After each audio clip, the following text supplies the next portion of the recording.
말씀이 육신되어 17번째 시간 본문은 요한복음 20장 21절부터 23절까지 말씀 저희들 같이 보겠습니다. 요한복음 20장 21절부터 23절까지 말씀입니다. 말씀 있습니다. 예수께서 또 이르시되 너희에게 평강이 있을지어다. 아버지께서 나를 보내신 것 같이 나도 너희를 보내노라. 이 말씀을 하시고 그들을 향하사 숨을 내쉬며 이르시되 성령을 받으라. 너희가 누구의 죄든지 사하면 사하여질 것이요 누구의 죄든지 그대로 두면 그대로 있으리라 하시니라. 아멘. 기도하겠습니다. 주님, 오늘도 성령에 관한 이야기들을 저희들이 다루게 됩니다.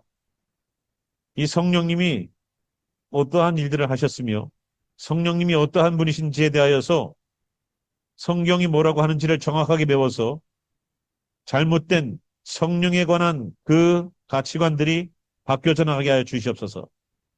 오직 주님의 말씀이 기준입니다. 지금까지의 전통과 지금까지의 생각과 지금까지의 경험이 성경 말씀 위에 있지 않게 하여 주시옵소서.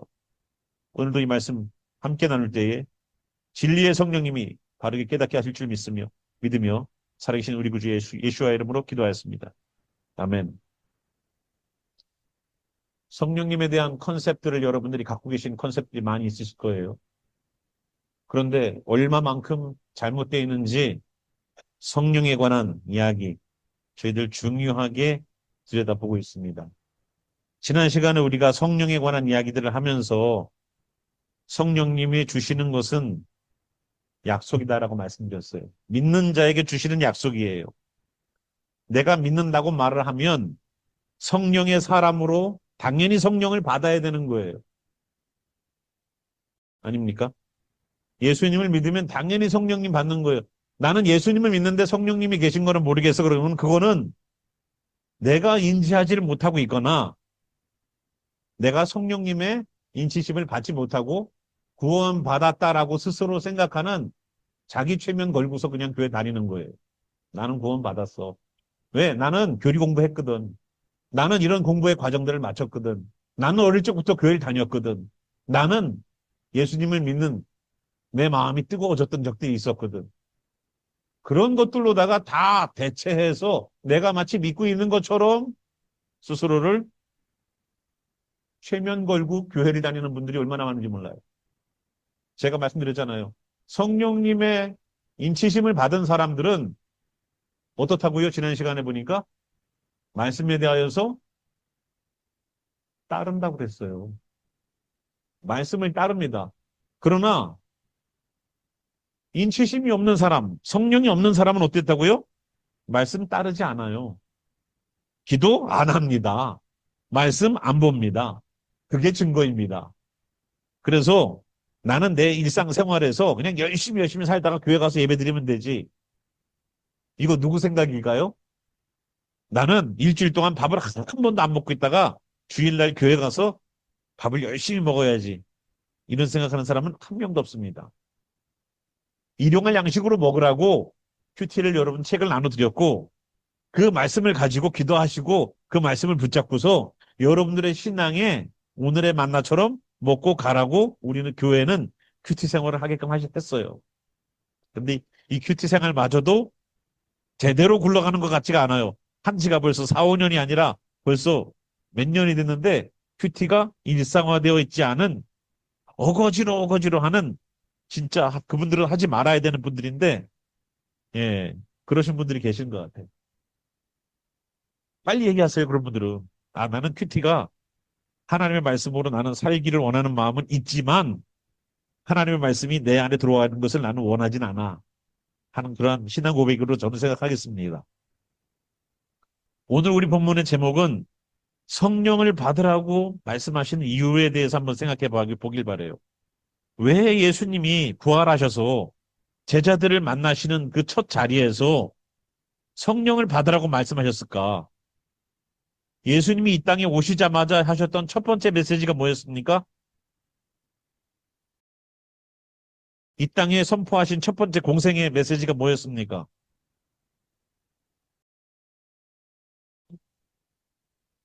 회개하라 천국이 가까웠느니라예요. 왜 그 메시지가 먼저였을까요? 왜? 죄가 만연하니까. 다 지옥으로 가니까. 회개가 먼저 first message였었어요. 그럼 예수님이 죽었다가 다시 살아나셔서 하신 첫 번째 메시지는 뭡니까?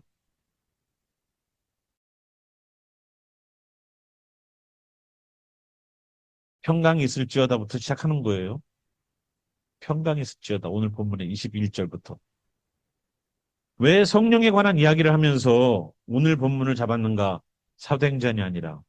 보겠습니다. 첫 번째, 평강이 있으래요. 이 평강은 편안이 아닙니다. 컴포터블이 아니에요. 평강은 달라요. 샬롬입니다. 샬롬. 샬롬은 뭡니까? 샬롬은 평안이에요. 평안. 평강, 평안. 편안이 아닙니다. 편안이 아니에요. 평안이에요. 평안. 평강. 하나님만으로 가득 차 있는 사람만이 가질 수 있는 평강. 돈이 없어도 하나님만 있으면 그곳으로 든든함을 누릴 수 있는 사람. 몸에 병이 있어도 주님이 함께 하시는 것 때문에 그 병마에 대하여서 이것 때문에 내가 죽으면 어떡하지에 대한 죽음의 공포가 없는 사람. 하나님이 채워진 사람이어야지만 평강이 있는 거예요. 하나님이 채워져 있지 않으면 평강할 수가 없어요. 말로는 평강하다고 그래.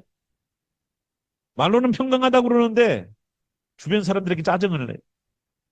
평강이 안 나타나. 나는 평안하다고 말을 하는데 내 속에서는 널뛰기를 뛰어. 마음이. 평강이 아니에요. 돛 닦으신 분이지. 평강은 주님의 영이 들어와서 내 모든 부족한 내 피조물의 것들에 초월해버리는 평강이 있는 게 샬롬이에요. 그게 진정한 샬롬이에요. 그래서 예수님은 제자들에게 너희들이 죄를 고백하고 나서 주님께서 주시는 함께 내주하시는 평강이라는 것은 그냥 오지 않아요. 회개 이후에 주님께서 내주하시는 역사가 나타나야지 평강이 오는 거예요. 그냥 오지 않는다. 평강할지어다라고 명령하셨습니다. 그리고 아버지께서 나를 보내신 것 같이 하나님이 예수님을 보내신 것은 분명한 목적이 있었어요. 제가 제 아들에게 뭔가를 시켜서 제 아들이 부지런히 어디를 간다면 얘야 어딜 가니? 그러면 얘 아버지가 뭐 사오라고 시켰습니다. 목적이 씨 보내진 거예요. 그것처럼 예수님은 오셔서 우리를 위해서 십자가 지시는 일들을 하셨습니다. 나도 너희를 보내노라. 21절. 나도 너희를 보내노라. 그건 뭐예요? 목적이 씨 보낸다는 거예요.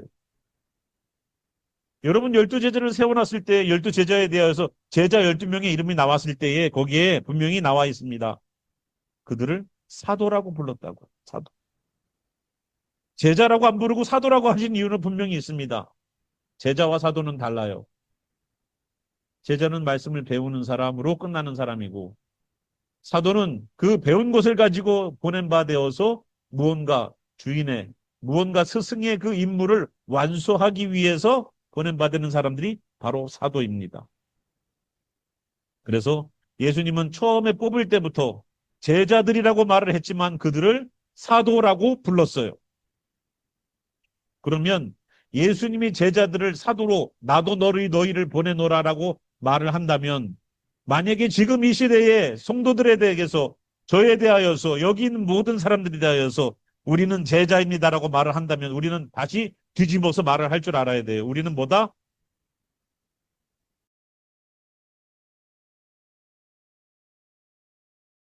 우리는 뭐다? 사도이다. 사도라고 생각하지 않는 분들이 계실 것 같아요. 동의하지 않아요, 저는. 하고 생각하시는 분이 있어요. 왜? 사명을 받은 적이 없거든. 사도는 사명을 받아요. 22절 이 말씀을 하시고 내가 너희를 보낸다라는 말씀을 하시고 난 다음에 그들을 향하여 숨을 내쉬셨습니다. 그리고 성령을 받으래요. 성령을 받으라라고 말하면 되는데 그 앞에 숨을 내셨다는 말을 넣어놨어요. 이유가 뭘까요? 성령을 받는 것은 숨을 내쉬면서 마치 호흡이 그 사람에게 공급되는 것처럼 성령을 받는 거예요. 인공호흡 받듯. 이 똑같은 단어가 구약에 있습니다. 그것이 바로 창세기 2장 7절에 있는 말씀입니다. 함께 볼까요? 창세기 2장 7절. 사람을 만드셨습니다. 창세기 2장 7절에 여호와 하나님이 땅의 흙으로 사람을 지으시고 생기를 그 코에 불어넣으시니 사람이 생명이 되니라. 뭐를요?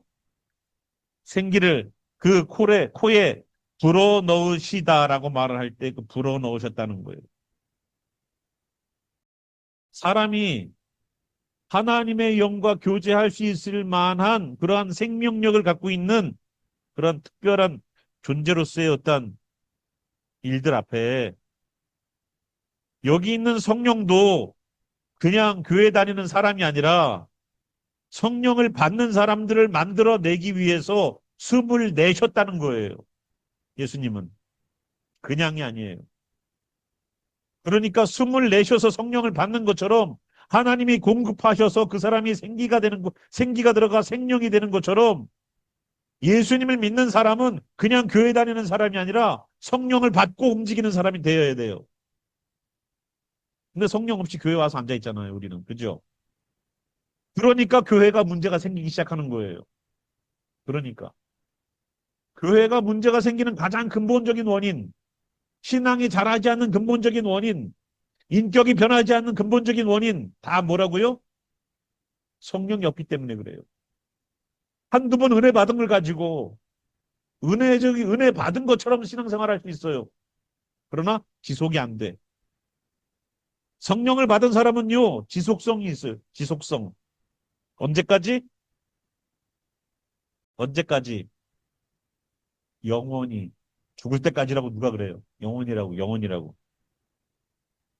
죽음은 나의 한순간에 하나의 그냥 통과 의례예요.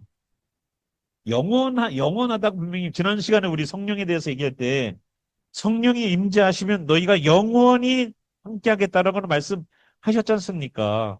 그죠? 그죠? 맞아요. 성령이 임하면 영원성이 있는 거예요. 내가 죽을 때까지가 아니에요.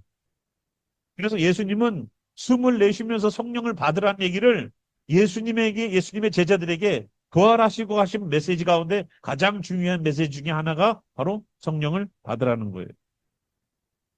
그리고 나서 23절에 보니까 너희가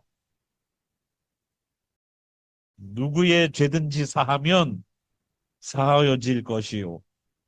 누구의 죄든지 그대로 두면 그대로 있으리라 하시니라. 이 말씀을 누가 제일 좋아할까요? 누가 제일 좋아할까요? 예수님이 제자들에게 말씀하신 내용이에요. 누가 제일 좋아한다고요? 그죠? 이렇게 하는 데가 있죠.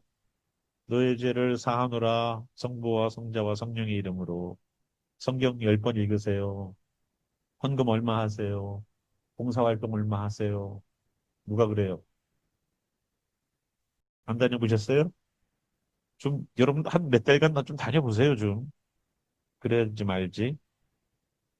이 말이 글자 그대로 해석하니까 문제가 되기 시작하는 거예요. 이렇게 따지면 여러분 아침 먹어야 돼요? 안 먹어야 돼요? 아침 먹어야 돼요? 말아야 돼요? 자, 말씀 그대로를 여러분 믿고 따르십니까? 예? 말씀 그대로 믿고 따르세요? 말씀 지켜야 될 말씀이죠? 자, 옆에 있는 요한복음 21장 12절.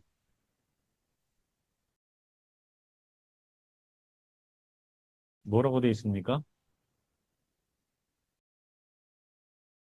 아침 먹어야 돼요, 말아야 돼요? 말씀대로 사세요. 조밥 먹으세요. 아침밥 먹었다고. 그죠? 그래서 아침 먹고 있어요, 저는.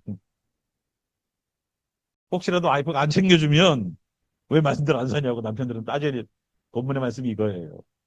어서 조반을 먹으라. 글자 그대로를 해석을 하고 나면 이렇게 글자 그대로 해석해도 되는데 이쪽에 있는 죄들 누구의 죄든지 사하면 사하여질 것이오라고 하는 이 말씀은 우리가 조금 오해의 소지가 있을 만한 말씀이에요. 이 말씀은 사도행전의 성령을 받고 나서 베드로가 보여줬던 그의 신앙의 모습을 보면 좀 더 명확하게 해석이 가능합니다. 우리 사도행전 말씀 하나 볼까요? 2장 38절입니다. 요한복음 살짝 뒤에 보면은 한 세네 장만 넘기면 돼요. 자, 사도행전 2장 38절 보니까 베드로가 이릅니다. 너희가 회개하여 각각 예수 그리스도의 이름으로 침례를 받고 죄 사함을 받으라. 그리하며 성령의 선물을 받으리니.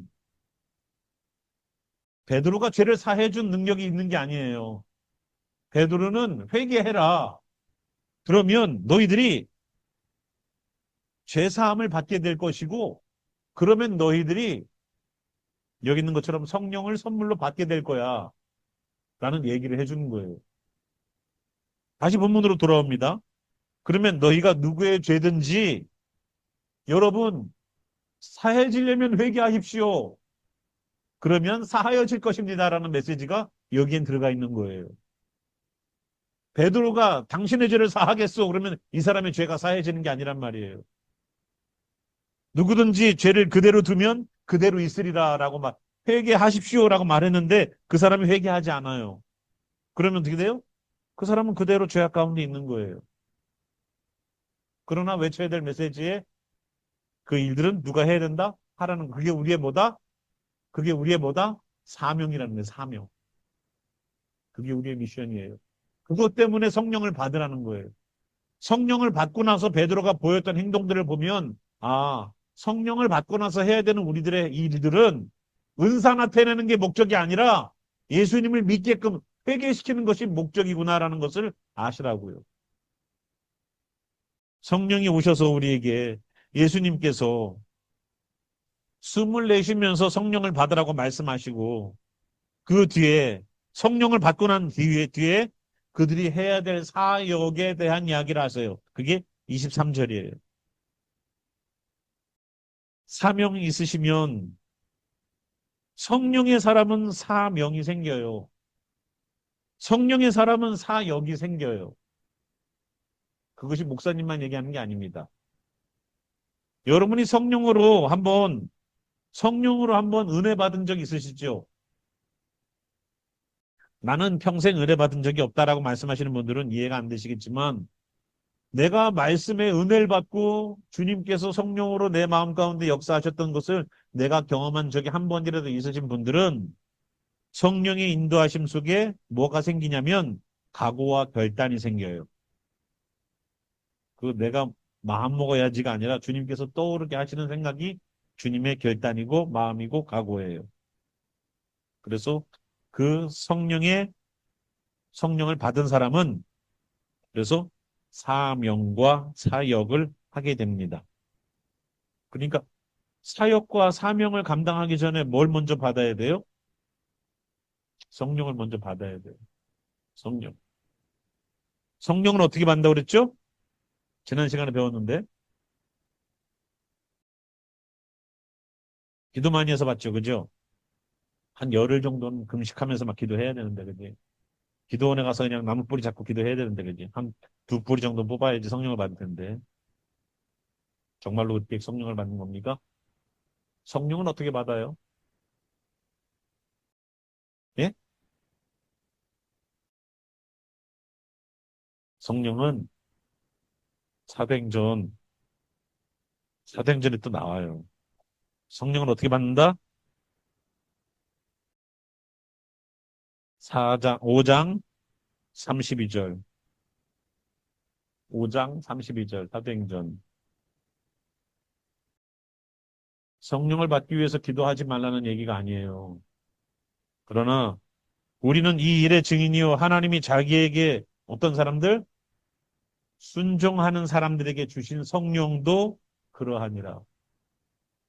성령은 기도해서 받는 게 아니라 말씀에 순종하고 기도할 때에 받는 거예요.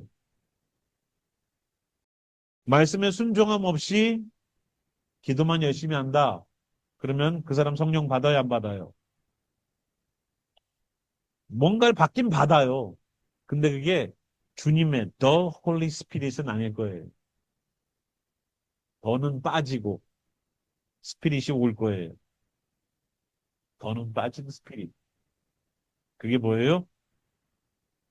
광명한 천사처럼 사람들을 미혹하는 영들. 이번 주에 계시록 하면서 어린 양처럼 뿔은 두 개인데 용처럼 말을 하는 걸 들어보셨을 거예요. 그죠? 왜 이 반응이 없죠? 전혀 처음 듣는 것 같은 소리를 제가 하는 것 같은 느낌은 왜 있죠? 왜죠? 당황스러운데. 어린 양처럼 두 뿔이 있대요. 그만큼 예수님 같은 말씀을 하는 것처럼 와 봤는데 말은 누구의 말을 해요? 용처럼 말을 하더래요. 마귀처럼. 하는 거는 꼭 예수님 같은데 말은 무슨 말을 해요? 뱀의 말을 해요. 하나님을 어게인스트 하는 말을 해요. 그래서 아는 거예요. 아, 어린 양이 아니구나. 교회들이요, 그렇더라고요. 어린 양 같은 말씀들을 전하는데 그 일이 결국은 하나님의 일을 대적하는 일들을 하는 그러한 교회와 목사들이 얼마나 많은지 몰라요. 말은 성경을 얘기해. 성령이 아니고서도 목사가 되는 세상이 됐잖아요. 그죠? 성령이 아니고서도 목사질을 할 수 있지요. 그런 세상이 됐기 때문에 교회가 영적으로 분별력 없이 성도들이 휘둘리는 겁니다.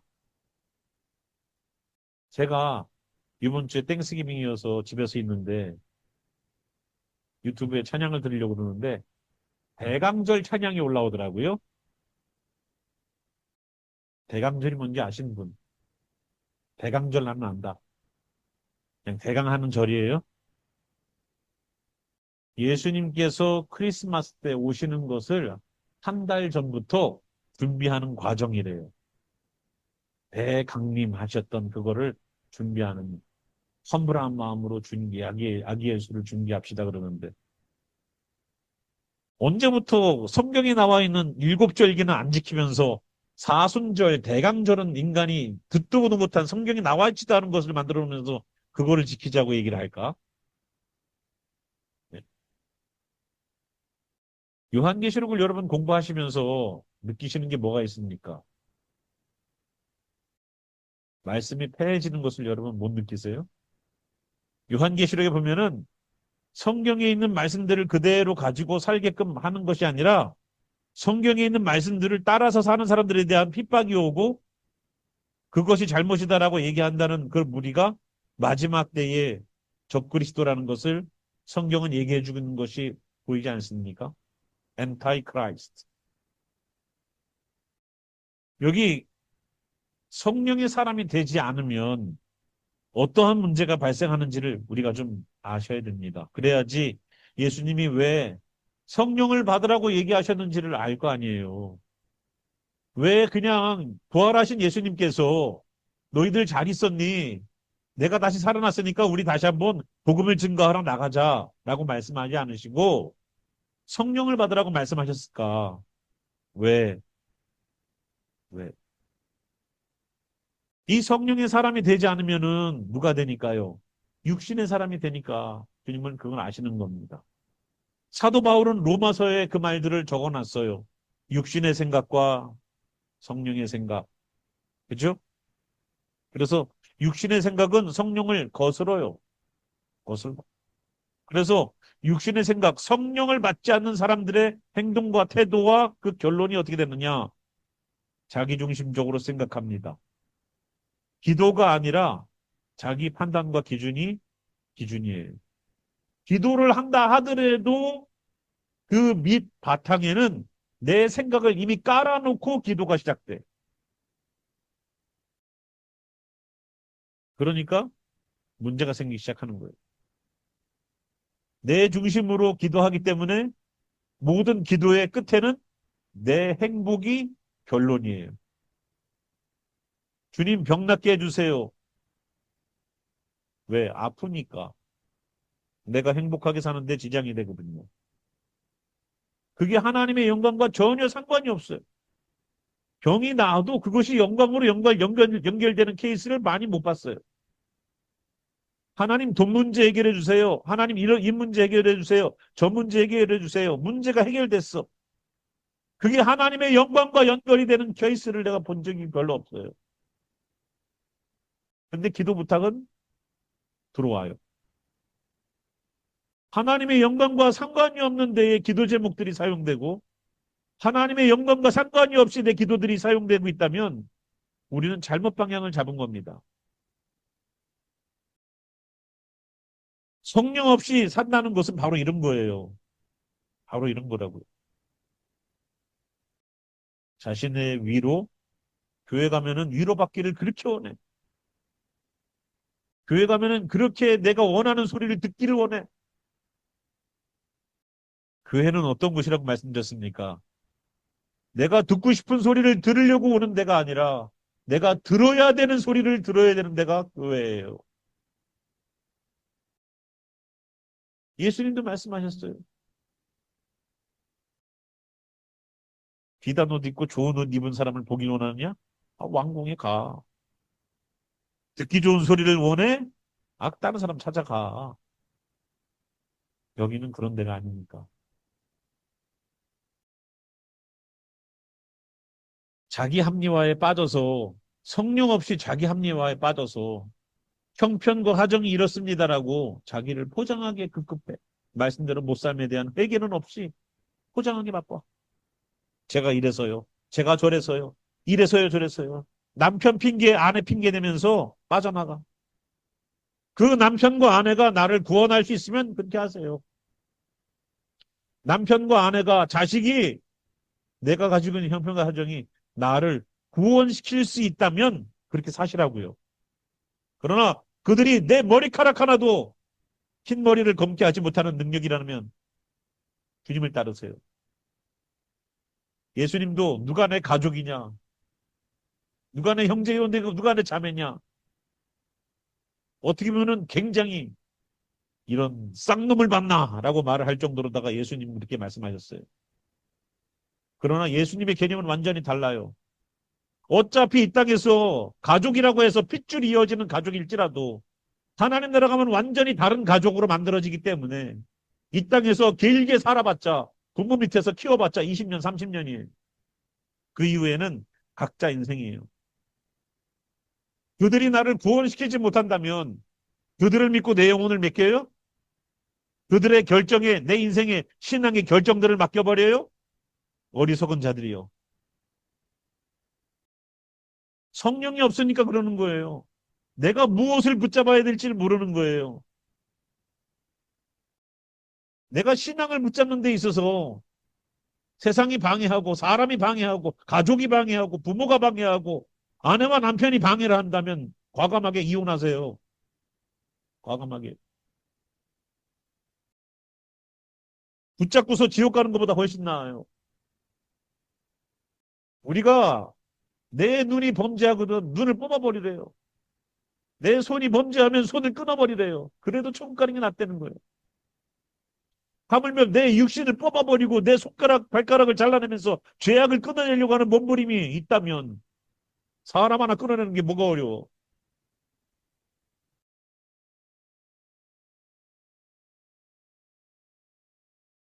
내 신앙을 발목 잡고 내 신앙을 무너뜨리고 있는 것이라면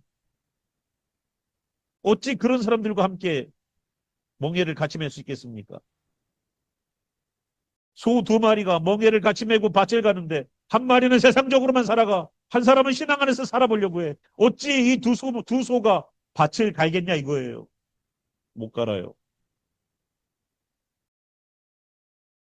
성령을 받는다는 것이 왜 이렇게 중요하냐?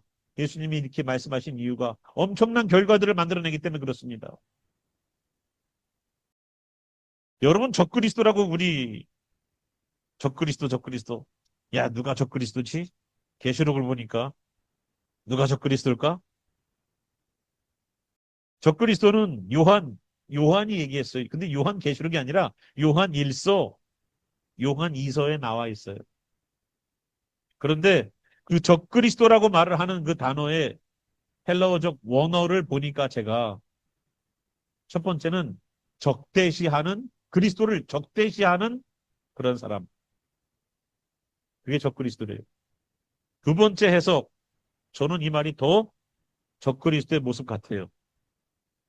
대신하는, 대체하는 그리스도예요. 엔타이크라이스트가 그리스도를 무조건 적대시하고 예수님을 비방하고 할 것 같아요? 아니, 예수님을 대신하는 게 적그리스도라고. 예수님을 대신하는 게 뭘까? 예수님을 대체해서 내가 살아가는데 신앙생활해요. 교회 와요. 그런데 예수님 때문에 교회 오는 게 아니야. 친구 만나려고 오거나 어쩔 수 없게 오거나 다른 대체하고 대신할 것 때문에 내가 교회를 안 가면 가족들이 핍박할까 봐, 목사님 전화 올까 봐, 그런 어떤 다른 대체하는 것 때문에 오는 것, 그게 뭐다? 적그리스도래요. 적그리스도가 막 교회 앞에서 데모하고 뭐 쌍심지 들고서 그냥 하는 게 아니에요. 성령의 사람이 안 되면 하나님의 일에 대하여서 하나님의 일이 아닌 다른 것을 대체하고 거기에서 만족을 가지고 사는 것을 보게 됩니다. 그래서 그 짐승의 표를 받는 사람이 이마에 숫자가 뭐라고요? 166. 짐승의 표라고 말을 하지만 짐승이 6일째 만들어 놓은 것처럼 그날에도 사람의 숫자인 6, 6, 6이 찍히는 거예요. 영적인 것, 육적인 것, 혼적인 것, 이 세 부분이 완전히 사람 중심적인 생각으로 바뀌어버려요. 영의 예배를 드린다고 말을 하면서도 결국은 뭐다? 내가 원하는 것을 추구하는 것으로 영의 예배가 드려지게 돼요. 결국은 다 내가 원하는 거야. 주님이 원하시는 것을 기도해 본 적이 없어. 왜? 하나님의 나라를 가고는 싶지만 하나님의 나라가 내 안에 들어오는 분은 싫어하거든. 하나님 나라를 가길 원해요. 천국 가길 다 원한대. 근데 그 천국을 우리들의 마음 가운데 두고 하나님께서 나를 주장하셔서 하나님의 뜻대로 운영하려고 하니까 그거는 싫대.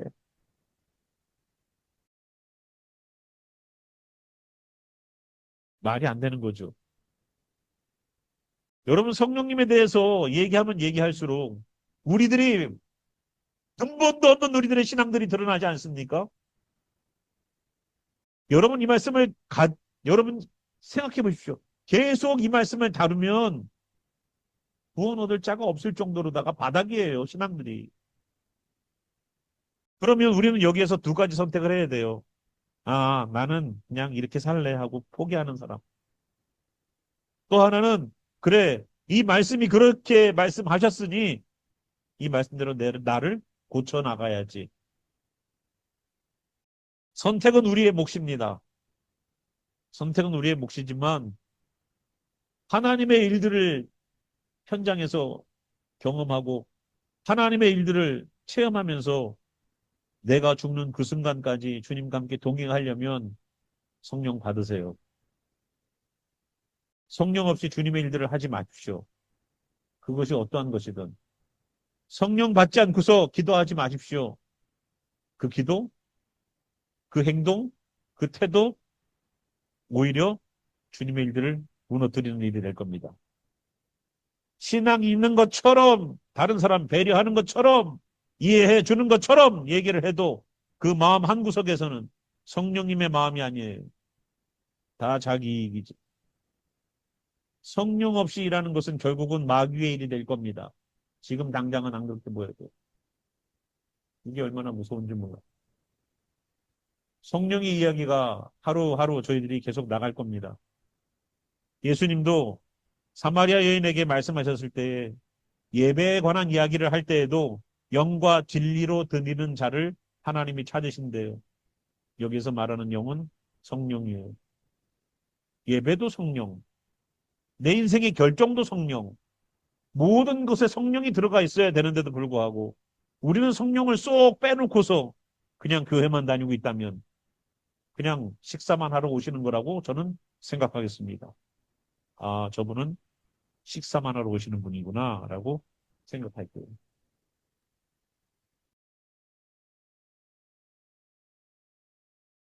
성령에 대해서 여러분 목숨 거십시오. 다른 사람 안 보는 시간에 혼자 있는 시간에 골방에 들어가서 제발 기도하셔서 성령 받으세요. 받으시고 내 속에까지 주의 성령을 집어넣고 주님의 뜻대로 움직여 보십시오. 어떠한 일들을 하나님 하실지.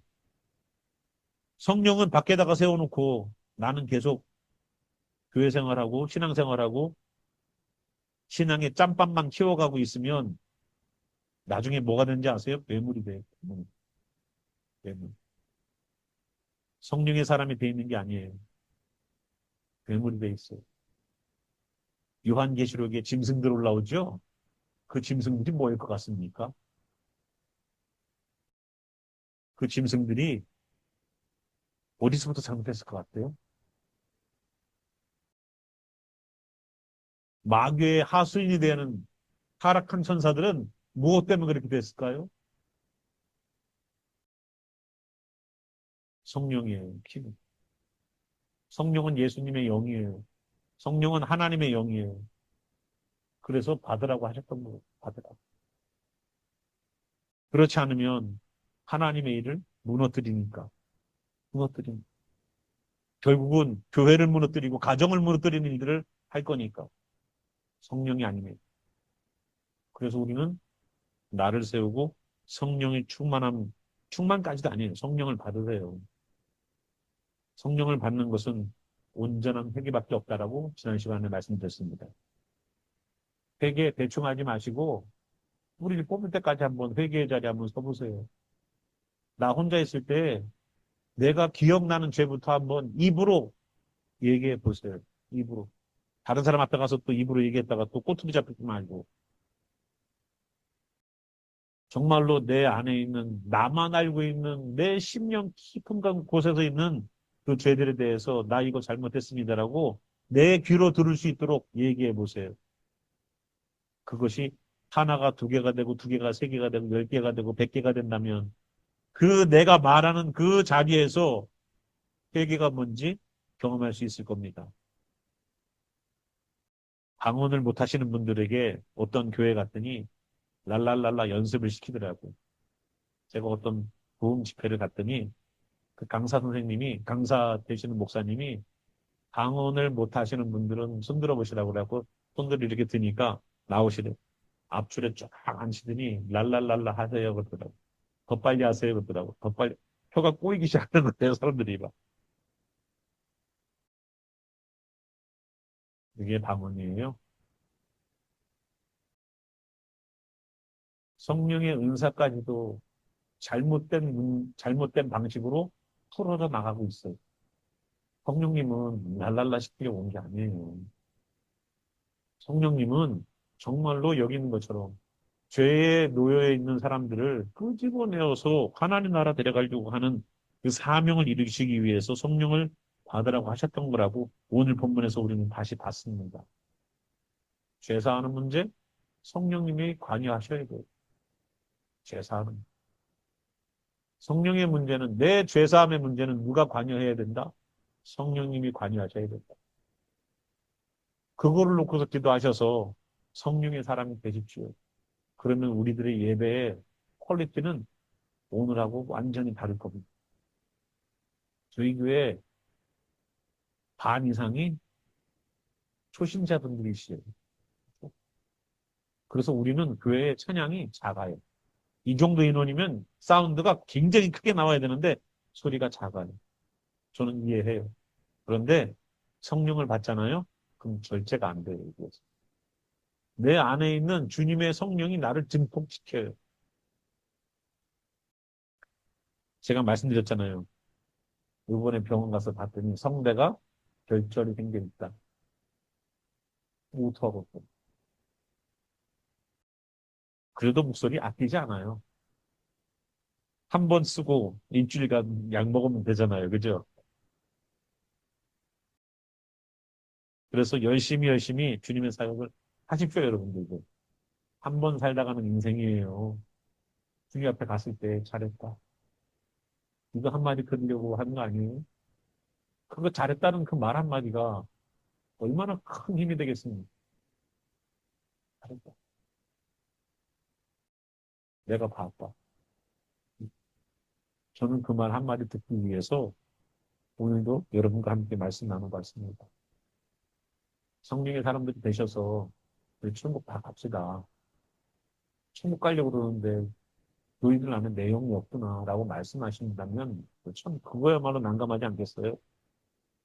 너희는 너희가 원하는 니네 교회가 원하는 사역을 했구나. 내가 원하는 사역을 한 게 아니라 너는 성도들이 듣고 싶어하는 메시지 외쳤구나. 내가 하고 싶은 얘기를 네가 한 게 아니라 정말로 다른 결과물들을 만들어낼 겁니다. 여러분 정말로 이 교회가 교회답게 만들어지려면 여기는 모든 분들이 내가 얼마나 오래 믿었건, 얼마나 금방 믿었건 신경 쓰지 마세요. 성령의 사람이 계시면 우리는 똑같은 수준이 됩니다. 똑같아요. 성령 안에서. 나이가 18세 이상이 되면 투표권은요, 평생 투표를 하셨던 분이나 지금 막 성인이 되어서 투표권을 가지고 있는 분이나 똑같은 밸류예요. 한 표예요. 성령도 같아요. 내가 믿은 지가 평생이거든. 오늘 예수님을 믿건. 음. 글자를 모르는 그 할머니가 예수님을 영접하고 자기 며느리를 교회를 데리고 오는 그 할머니일지라도 2주밖에 안 되는 그 할머니일지라도 성령의 사람으로 복음을 증거하는 귀한인들의 보낸 바 되어서 나도 너희를 보낼 때 그냥 보내지 않고 성령을 주셔서 보내시고 성령을 보내셔서 주셔서 보내시니까 베드로 같은 경우도 나가서 3천 명씩 전도하고 영혼을 회개하고 돌아오게 하더라고요. 그죠? 성령의 사람이 된다는 건 참 중요하죠. 이걸 위해서 알고는 있지만 내가 어떻게 성령을 받을 수 있을까? 방법도 알려드렸어요. 여기밖에 없다. 혼자 있으니까 뭐가 창피해요. 혼자서 기도하는데 뭐가 창피해요.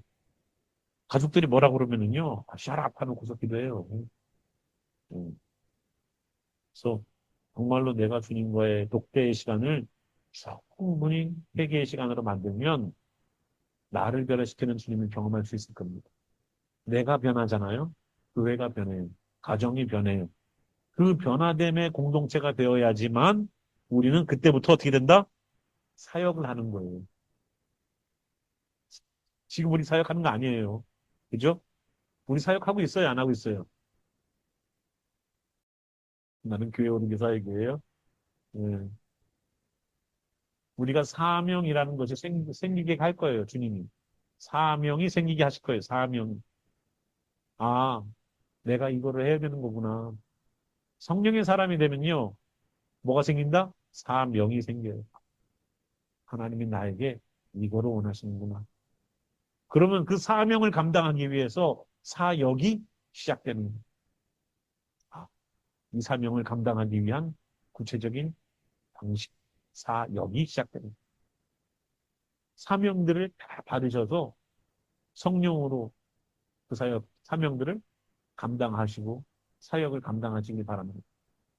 그래서 성령을 먼저 받는 게 굉장히 중요합니다. 성령에 관한 이야기들을 하나씩 하나씩 나아가고 있습니다. 어떻게 보면은 우리들의 신앙의 실체들을 드러내는 그러한 많은 말씀들이 있을 겁니다. 성부와 성자에 관한 이야기와는 다르게 성령은 이제 우리 안에 내주하시는 분이기 때문에 구체적인 내 신앙의 잘못된 부분들까지도 가르쳐 주시고 교정시키셔서 온전하게 만드셔서 주님의 일들을 감당하게끔 만드시는 일을 하시고 성령의 사람으로 쓰십시오. 그것이 우리가 주님의 일들을 감당하는 방식입니다. 우리 함께 일어나셔서 성령으로 산다는 것에 대한 이야기를 한번 가지고 같이 기도했으면 좋겠습니다. 예수님도 숨을 내쉬면서 성령을 받으라고 말씀하셨어요. 부활하시고 제자들을 처음 찾아오셔서 예수님이 정말로 살아났다는 것을 보이신 이후에 평강에 대한 이야기를 하시고 사명을 얘기하시고 그리고 성령을 받으라는 얘기를 숨을 내쉬며 사람을 처음 창조하셨을 때에 그 그의 생기를 불어넣으셨던 하나님처럼 우리에게 말씀하셨어요. 주님은 약속하셨을 뿐만 아니라 실질적으로 불어넣으셨습니다. 나는 아니야. 성령의 사람이 된다는 것은 뜨거운 사람이 되는 거잖아. 그렇지 않습니다. 성령의 사람이 되면 극성스러운 사람이 되는 거 아니냐? 성령의 사람이 되면 교회 맨날 가 있어야 되는 거 아니야? 성령의 사람이 되면은 내 전 재산 다 갖다 바쳐야 되는 거 아니야? 성령의 사람이 되면 내가 잃을 게 너무 많은 거 아니야? 여러분, 전혀 그렇지 않습니다. 성령의 사람이 된다는 것은 하나님께서 완전히 그 사람을 책임지신다는 의미예요. 내 생각과 내 마음조차도 품지 말아야 될 생각이 있으면 끌어내게 하시고 가지 말아야 될 곳이 있으면 가지 않게 하시며 하지 말아야 될 것이 있으면 하지 않게 하시고 정말로 내가 어떻게 살아가고 내가 누구에게 어떤 사명을 가지고 사역을 해야 될지 보여주시고 깨닫게 하십니다. 성령의 사람이 되시지 않으시겠습니까? 성령의 사람이 되지 않으면 성령의 사람의 일들을 태클 거는 일들을 할 거예요. 영적인 분별력이 없어서 사람의 이야기가 저것이 진리인지 거짓인지 분별하지 못하는 영적 어두움 가운데 있을 겁니다. 성령의 사람이 된다는 것은 하나님의 이름을, 하나님의 일들을 같이 감당할 수 있는 공동체의 일원이 된다는 얘기예요. 여기 있는 모든 분들, 내가 오늘 교회를 처음 나온다 할지라도 성령의 사람으로 살기를 소망하는 마음으로 함께 기도하는 시간이 있기를 바랍니다. 함께 우리 기도하겠습니다. 오늘도 우리에게 말씀하신 주님, 성령의 사람이 된다는 것 누구나 다 추구하는 바입니다. 그러나 진정으로 주님께서 우리 마음 가운데 들어오시려고 그럴 때에 내 삶의 주인으로 자리하시려고 하는 그때에 우리는 그 자리를 주님께 내어드리고 있었는지 성령의 사람이 되면 내 재산 다 팔을 것 같이 성령의 사람이 되면 어딘가로 복음을 증거하러 떠나야 될 것처럼 성령의 사람이 되면 내 것이 희생되고 내 것을 내놔야 되는 것처럼 사단은 우리 마음 가운데 그런 생각을 넣어줍니다. 하나님은 절대 그러신 분 아닙니다.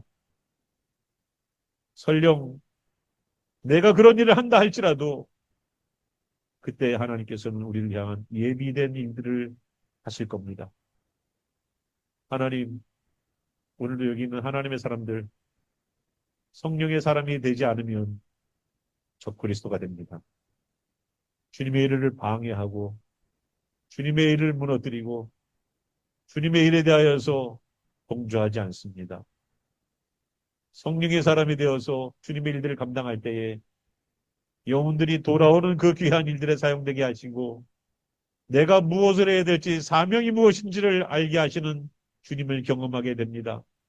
주여, 여기 있는 하나님의 사람들에게 성령으로 충만케 역사하셔서 마땅히 이 땅에서 밥만 먹고 돈만 벌고 살아가는 그런 개똥벌레 같은 인생이 아니라 하나님, 우리도 주님의 일을 위하여서 의미 있게 살다 가게 하여 주시옵소서.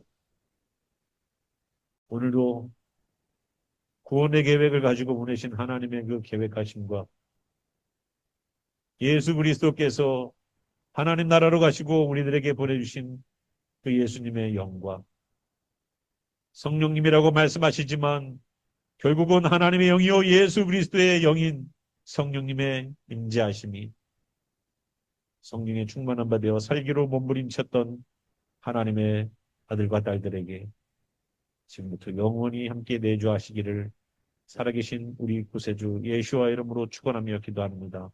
아멘.